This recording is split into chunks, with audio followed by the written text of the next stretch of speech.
erasure. What if the first president was not the man on the dollar bill, and the truth was deliberately compressed into a footnote so small that generations never saw it? Because before George Washington placed his hand on the Bible in 1789, another man had already held the title of President of the United States. His name was John Hanson, and the fact that most Americans have never heard that name is not an accident.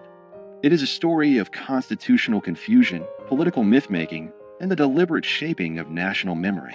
To understand how this happened, you have to go back to a time before the Constitution, before the polished republic, back to a fragile confederation stitched together by war. In 1776, the 13 colonies declared independence from Britain, but independence was only the beginning. What followed was chaos: unpaid soldiers, collapsing currency, foreign threats, and states that behaved like small, suspicious countries rather than a unified nation. The fledgling United States needed structure. It needed coordination. It needed leadership. So in 1781, after years of debate, the states ratified the Articles of Confederation, creating the first national government of the United States. This government did not have an executive branch like we know today. There was no powerful presidency, no cabinet, no centralized authority commanding armies or vetoing legislation. Instead, there was Congress. And Congress elected a presiding officer. That office carried a formal title, President of the United States, and Congress assembled. On November 5, 1781, that office was filled by John Hanson. Hanson was not a general. He was not a towering plantation owner from Virginia. He was a merchant and statesman from Maryland. But when Congress selected him as its presiding officer, he became by title President of the United States. This was not symbolic. Under the Articles of Confederation, Congress was the national government. There was no separate executive. The President of Congress signed documents, corresponded with foreign powers, oversaw administrative matters, and in many ways embodied the leadership of the nation. Hanson served a one-year term. During that time, the Revolutionary War was still underway. He dealt with financial instability, troop demobilization, and diplomatic recognition. He presided over Congress as it accepted the British surrender at Yorktown's aftermath and navigated the fragile early sovereignty of the new republic.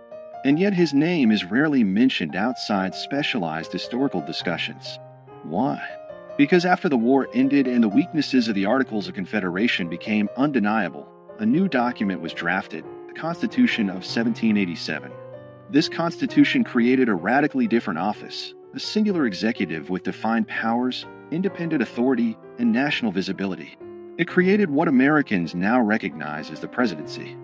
In 1789, George Washington was elected under this new constitutional framework.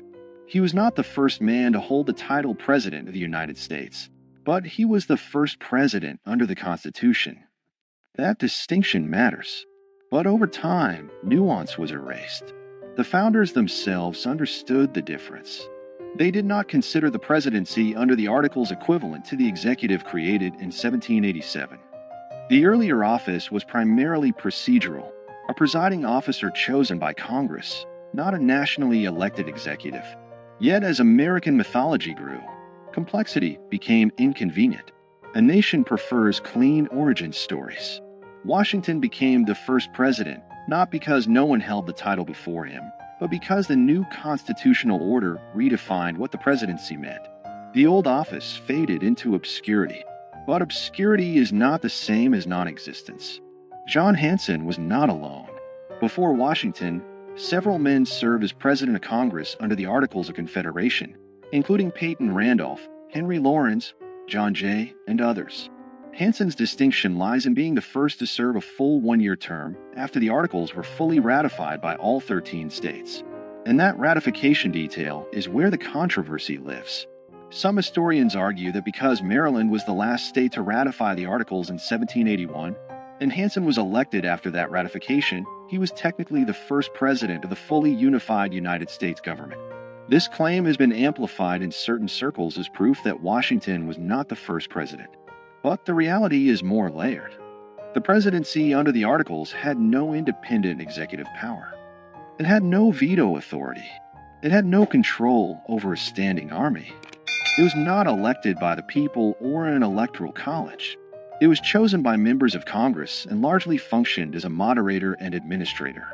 Calling Hanson the first president in the same sense as Washington would be misleading. Yet erasing him entirely is equally misleading. The shock is not that Washington was not first. The shock is that American civic education rarely explains the transition between two completely different governmental systems. The real foundational lie is not that Washington served first. It is that the story of American leadership begins neatly in 1789. It does not. It begins in confusion, experiment, and fragility. During Hanson's presidency, Congress established Thanksgiving as a national day of observance in 1782. It adopted the Great Seal of the United States. It managed foreign affairs and struggled to pay soldiers. It dealt with mutinies and financial crisis. These were not ceremonial tasks. They were existential. Yet when the Constitution replaced the Articles, the previous system was treated almost like a draft that never counted. The national memory pivoted hard toward the stronger executive model, and the earlier presidents of Congress became historical footnotes. Why would a nation simplify its own origin? Because power shapes narrative. The Constitution was framed as a corrective to weakness. Federalists argued that the Articles created a government too feeble to survive. By elevating Washington as the first president, the new system symbolically reset the clock. It framed 1789 as year one. The earlier period became a prelude rather than a beginning. This was not necessarily a malicious conspiracy. It was nation-building through storytelling. But storytelling always chooses emphasis. And when emphasis becomes repetition, repetition becomes truth. Over time, monuments, textbooks, and civic rituals reinforce the narrative. Washington was father of his country. He set precedents. He defined the executive branch. He stepped down voluntarily, shaping democratic norms. All of that is true. But what disappeared in the retelling was the messy prologue. The presidency did not emerge fully formed. It evolved. Under the Articles of Confederation, the central government had no power to tax. It could not compel states to provide troops or funds. Economic instability led to unrest like Shays' Rebellion in 1786–87. These crises exposed structural weaknesses. The Constitutional Convention of 1787 was not simply an upgrade, it was a reinvention. The executive office created in Article 2 of the Constitution bore little resemblance to the presiding officer of Congress under the Articles. Washington's presidency represented a new experiment entirely. But here is where document shock enters the story. The Articles of Confederation explicitly use the title President of the United States in Congress assembled. That phrase is preserved in historical records. It is not folklore. It is written law. That means technically that someone held the title before Washington. The shock is not fabricated. It is documented. The question is not whether Hanson held the title. He did. The question is whether holding that title made him equivalent to the constitutional presidency Americans celebrate. It did not. But the refusal to explain that difference clearly has fueled decades of confusion, and in some cases, deliberate myth-making. In the 20th century, certain advocacy groups and state historians promoted Hanson as the real first president, sometimes to elevate regional pride or challenge federal narratives. Statues were erected. Claims were printed in pamphlets. The nuance disappeared again, this time in the opposite direction. History swung from erasure to exaggeration. The truth lives in the middle. Washington was the first president under the United States Constitution. Hanson was the first president of Congress after full ratification of the Articles of Confederation. Both statements are accurate, but only one made it into national memory. This selective remembering reveals something deeper about American identity. The country prefers strong beginnings. It prefers heroic founders over experimental committees. It prefers marble certainty over procedural evolution. And so the fragile Confederation years are compressed into a blur between 1776 and 1789. That compression has consequences. When citizens believe their institutions sprang into existence fully formed, they misunderstand how governments evolve. They lose sight of how constitutional design responds to crisis. They forget that American democracy was not inevitable. It was negotiated, revised, and sometimes nearly abandoned. John Hanson's obscurity is not a scandal in the sense of conspiracy. It is a symptom of how nations curate memory. But in a broader sense, it does change everything. Because if the first chapter of the presidency has been simplified, what else has been streamlined for comfort? What other transitions have been flattened into clean narratives? The early republic was unstable. The Articles government was weak by design. Many Americans feared centralized authority after living under British rule. The pendulum swung towards state sovereignty, and then swung back when that model proved insufficient. Washington's presidency did not emerge from triumph alone. It emerged from failure. Understanding Hanson's role forces us to confront that failure. It reminds us that the United States had a first attempt at national government that did not work as intended. It reminds us that the presidency itself was born from revision. And it challenges the idea that history is a straight line. If Hanson is remembered only as a trivia question, was Washington really first? The deeper lesson is missed. The deeper lesson is institutional transformation. The presidency Americans know today is not static. It has expanded dramatically since 1789. Executive power has grown through war, legislation, judicial interpretation, and precedent. From Washington's cautious leadership to the sweeping authority exercised during the Civil War under Abraham Lincoln, to the global executive power of modern administrations, the office has continuously evolved.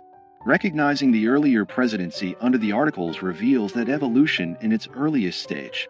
It shows that titles alone do not define power. Structures do. And structures can change. In the end, the accusation embedded in this story is not that America lied about Washington. It is that America simplified itself. It presented a polished origin instead of a complicated birth. John Hanson's relative obscurity is not an injustice of race or suppression in the way other historical erasures have been. It is a reminder that institutional memory is selective, but selective memory shapes civic understanding. When citizens learn that there was a president before Washington, even if only in a different governmental form, they are forced to reconsider what first really means. They are forced to look closer. And when people look closer at their foundations, they often discover cracks, not fatal ones, but human ones. That discovery does not weaken democracy. It strengthens it.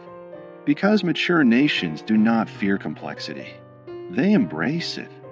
America's first president was hidden, not in a secret archive, not in a burned document, but in the quiet margins of a transitional government that did not survive. And understanding that hidden chapter changes everything about how we see beginnings. It reveals that power is defined by structure, that titles can shift meaning, and that national memory is shaped as much by storytelling as by fact. George Washington remains the first president under the Constitution. John Hanson remains the first president of the United States in Congress assembled after full ratification of the Articles of Confederation. Both are true, but only one became legend. The question is not whether Washington deserves his place. He does. The question is whether we are willing to tell the whole story. Because the moment we admit that the presidency had an earlier form, weaker, different, experimental, we acknowledge that America itself was once uncertain, unfinished, and fragile. And that realization changes everything. It reminds us that the nation was built not only by giants carved in stone, but also by administrators whose names faded when the structure they served was replaced. History does not always erase with fire. Sometimes it erases with simplification. And sometimes the most powerful revelations are not about scandal, but about structure.